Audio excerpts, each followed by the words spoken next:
Assalamualaikum warahmatullahi wabarakatuh. Selamat pagi, apa kabar anak-anak?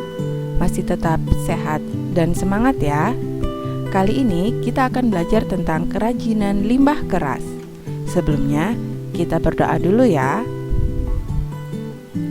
Terima kasih. Di minggu sebelumnya kita sudah mempelajari tentang kerajinan berbahan dasar lunak. Kali ini kita akan bermain dengan sampah atau bisa disebut juga dengan limbah. Bahan limbah merupakan bahan yang sangat potensial untuk dijadikan bahan pembuatan kerajinan. Di tangan-tangan kreatif, limbah keras organik dan anorganik dapat disulap menjadi aneka kerajinan yang unik dan menarik. Nah, kali ini kita akan belajar mengenai limbah keras dan juga membuat kerajinan dari limbah keras. Pengertian limbah keras. Limbah keras adalah limbah yang berwujud keras, padat, tidak mudah berubah bentuk, tidak mudah diolah, dan tidak mudah terurai di dalam tanah. Jenis dan karakteristik limbah keras organik atau alami.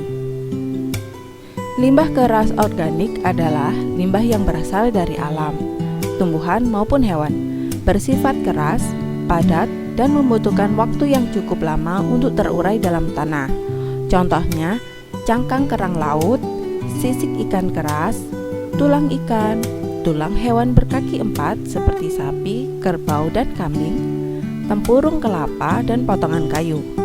Hampir semua limbah keras organik dapat dimanfaatkan kembali sebagai produk kerajinan, tetapi diperlukan peralatan yang cukup kuat untuk membantu dalam pengerjaannya. Yang berikutnya, limbah keras anorganik atau buatan.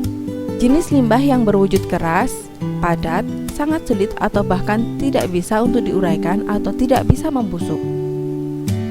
Contohnya adalah plastik, pecahan keramik, pecahan kaca, dan baja. Sampah anorganik berasal dari sumber daya alam dan kimia yang tidak bisa diperbaharui. Akumulasi limbah yang merupakan sisa hasil buangan mempunyai potensi sebagai polutan atau penyebab polusi. Oleh karena itu, dengan proses daur ulang, limbah mendapat perhatian khusus dan penanganan yang maksimal. Prinsip kerajinan limbah keras biasanya dikenal dengan 3R. Yang pertama, mengurangi atau reduce. Meminimalisir barang atau material yang kita pergunakan. Yang kedua, menggunakan kembali atau reuse. Memilih barang-barang yang bisa dipakai kembali.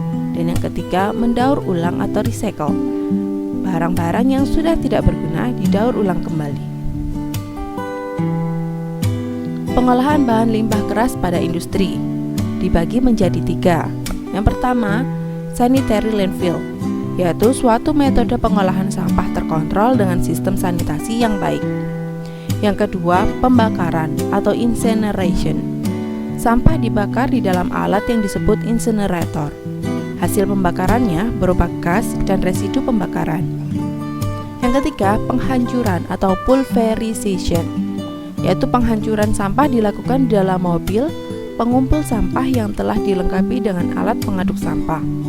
Sampah-sampah tersebut langsung dihancurkan menjadi potongan-potongan kecil yang dapat dimanfaatkan untuk menimbun tanah yang letaknya rendah.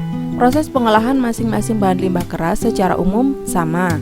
Pengolahan dapat dilakukan secara manual maupun menggunakan mesin. Nah, ini adalah proses pengolahan sederhana yang dapat dilakukan untuk kerajinan bahan limbah keras. Yang pertama, pemilahan. Seleksi bahan limbah keras perlu dilakukan sebelum proses produksi. Yang kedua, pembersihan.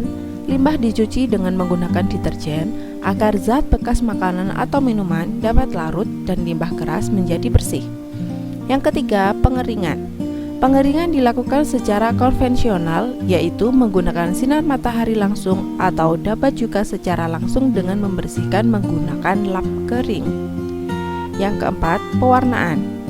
Pada limbah keras dapat dilakukan dengan cara disemprot atau dikuas dengan cat.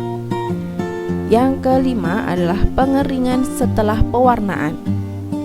Setelah memberi warna, bahan limbah harus dikeringkan kembali dengan sinar matahari langsung atau diangin-anginkan. Yang keenam, penghalusan. Bahan siap pakai dari bahan limbah yang sudah kering dapat di-finishing agar mudah diproses menjadi karya. Teknik pengolahan bahan limbah keras. Yang pertama, teknik membentuk. Dalam teknik membentuk dibagi menjadi 3. A. Teknik gulung atau peeling adalah cara pembentukan dengan tangan langsung. Teknik ini dapat digunakan untuk membuat benda kerajinan yang terbuat dari botol plastik. B.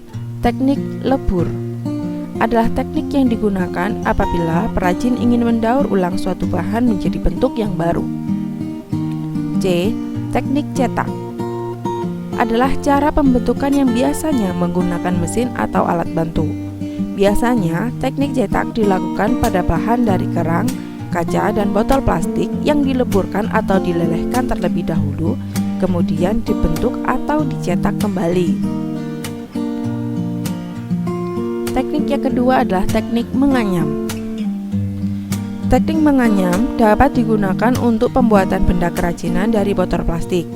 Contoh kerajinan yang dapat dibuat dari botol plastik dengan teknik menganyam adalah tas dan juga keranjang. Yang ketiga adalah teknik tempel. Teknik tempel dibagi menjadi 3. A. Teknik tumpuk adalah teknik yang dilakukan dengan cara menumpuk atau menyusun bahan kerajinan dengan rapi. Dengan demikian, kerajinan yang dihasilkan membentuk suatu tingkatan susunan. B. Teknik sambung. Teknik sambung adalah teknik yang dilakukan dengan cara menempel dan menyambungkan bagian satu persatu bahan kerajinan. Teknik ini dilakukan agar pemasangan bahan kerajinan menjadi kuat. C. Teknik press atau tekan. Teknik press atau teknik tekan adalah teknik menempel dengan menekankan kedua bagian bahan kerajinan untuk disatukan. Teknik yang terakhir adalah teknik memotong. Teknik ini biasa digunakan untuk membuat benda kerajinan dari bahan dasar kerang, kaca, keramik, dan juga botol plastik. Limbah keras yang dapat didaur ulang. Yang pertama adalah tempurung kelapa atau disebut juga dengan batok kelapa. Yang kedua, cangkang kerang. Yang ketiga, tulang belulang dari hewan berkaki 4. Yang keempat, plastik. Yang kelima, logam. Yang keenam, kaleng. Dan yang terakhir adalah kaca. Contoh kerajinan limbah bahan keras. Di sini ada beberapa gambar kerajinan limbah bahan keras yang terbuat dari kerang, kaca, sisik ikan keras, dan juga tempurung kelapa. Ini juga contoh kerajinan limbah bahan keras yang berasal dari bonggol jagung dan juga kaleng bekas susu. Demikian materi yang dapat Ibu sampaikan. Jangan lupa kerjakan soal di bawah ini ya. Terima kasih. Sampai jumpa minggu depan. Selamat berkarya. Wassalamualaikum warahmatullahi wabarakatuh.